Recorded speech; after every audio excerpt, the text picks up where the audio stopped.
Assalamualaikum, halo teman-teman semuanya.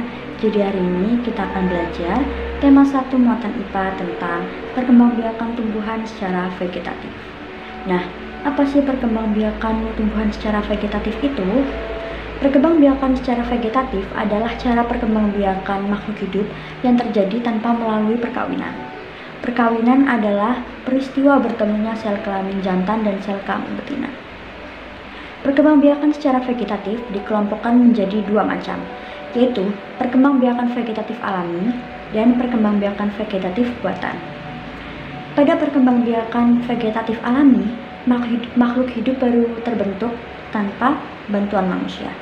Pada perkembangbiakan vegetatif buatan, makhluk hidup baru terbentuk dengan bantuan manusia. Perkembangan secara vegetatif alami terdiri dari 1. Membelah diri, 2. Spora, 3. Akar tinggal, 4. Umbi lapis, 5. Umbi batang, 6. Umbi akar, 7. Geragi, dan 8. Tunas. Kita bahas satu-satu ya. Nomor 1. Membelah diri. Tumbuhan tingkat rendah berkembang biak dengan cara membelah diri. Tumbuhan tingkat rendah itu terdiri atas satu sel seperti ganggang. 2. Spora. Tumbuhan yang berkembang biak dengan spora antara lain tumbuhan paku, jamur, dan ganggang. Spora berbentuk seperti biji, tetapi sangat kecil, sehingga tidak dapat dilihat dengan mata saja. Spora bisa dilihat dengan mikroskop. Spora dibentuk dan disimpan di dalam kotak spora yang disebut sporangium. Nomor 3. Akar tinggal. Akar tinggal atau rizoma merupakan batang yang tertanam dan tumbuh di dalam tanah. Batang tersebut tumbuh secara mendatar dan tampak seperti akar. Ciri-ciri akar tinggi adalah sebagai berikut. A. Bentuknya mirip akar, tetapi berbuku-buku seperti batang dan pada ujungnya terdapat kuncup. B. Pada setiap buku terdapat semacam daun yang berubah menjadi sisik. C. Pada setiap ketiak sisi terdapat tunas. Nomor 4. Umbi lapis. Tumbuhan yang berkembang biak dengan umbi lapis antara lain bawang merah, bawang bombay, bawang putih, bunga bakung, dan bunga tulip. Nomor 5. Umbi batang. Tumbuhan yang berkembang biak dengan umbi batang adalah ubi jalar dan kentang. Umbi pada ubi jalar dan kentang sesungguhnya adalah batang yang menjulur ke tanah. Ujung batang tersebut mengandung cadangan makanan terutama zat tepung. Jenis umbi ini disebut umbi batang. Nomor 6. Umbi akar. Akar yang berubah fungsi untuk menyimpan cadangan makanan disebut umbi akar. Nomor 7. Geragi. Batang yang tumbuh menjalar di atas atau di bawah permukaan tanah disebut geragi. Contoh tumbuhan bergeragi di atas permukaan tanah adalah arbei, pegagan, dan semanggi. Contoh tumbuhan bergeragi di bawah permukaan tanah adalah rumput teki. Nomor 8. Tunas. Tumbuhan dikatakan berkembang biak dengan tunas apabila tunas dari tumbuhan induk tumbuh menjadi tumbuhan baru. Contoh tumbuhan yang berkembang biak dengan tunas adalah pisang. Perkembangbiakan tumbuhan secara vegetatif buatan. Perkembangbiakan tumbuhan secara vegetatif buatan terjadi dengan bantuan manusia. Perkembangbiakan secara vegetatif buatan terdiri dari cangkok, randu, dan stik.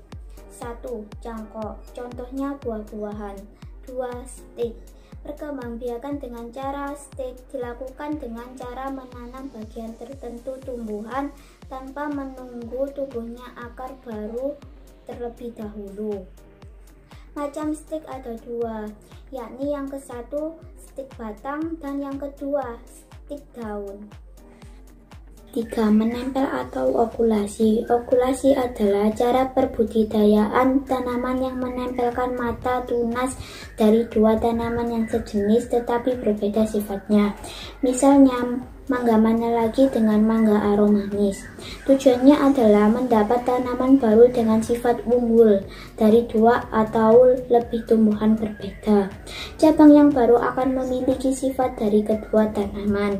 Tanaman yang berbentuk dari hasil okulasi ini mempunyai sifat yang lebih baik dari tanaman induk karena biasanya menggabungkan sifat-sifat unggul dari dua tanaman. Sambung pucuk atau mengenteng. Sambung pucuk adalah menggabungkan batang bawah dengan batang atas dua tanaman yang sejenis dengan tujuan menghasilkan tanaman baru dengan mutu baik dan akar kuat. Seperti batang atas dan batang bawah itu berasal dari dua tanaman yang berbeda yang diperoleh dari semaian biji dengan akar kuat. Kemudian disambung dengan batang atas dari tumbuhan yang memiliki sifat yang baik. Dan sambungan dapat dilakukan dengan menggunakan tali rafia dan tali plastik. Menjelaskan beberapa keuntungan dari perkembangbiakan secara vegetatif buatan. 1. Sifat tumbuhan baru sama persis dengan sifat tumbuhan induknya. Jika tumbuhan unggul, maka tumbuhan baru pun akan bersifat unggul. 2. Cepat memberikan hasil jika dibandingkan dengan ditanam dengan bijinya. Beberapa kerugian vegetatif buatan. 1. Tumbuhan yang diperbanyak secara vegetatif buatan tidak memiliki akar tunggang sehingga mudah tumbang. 2. Perkembangbiakan vegetatif buatan menghasilkan sedikit keturunan atau tumbuhan baru. 3. Merusak tumbuhan induk. Assalamualaikum warahmatullahi wabarakatuh.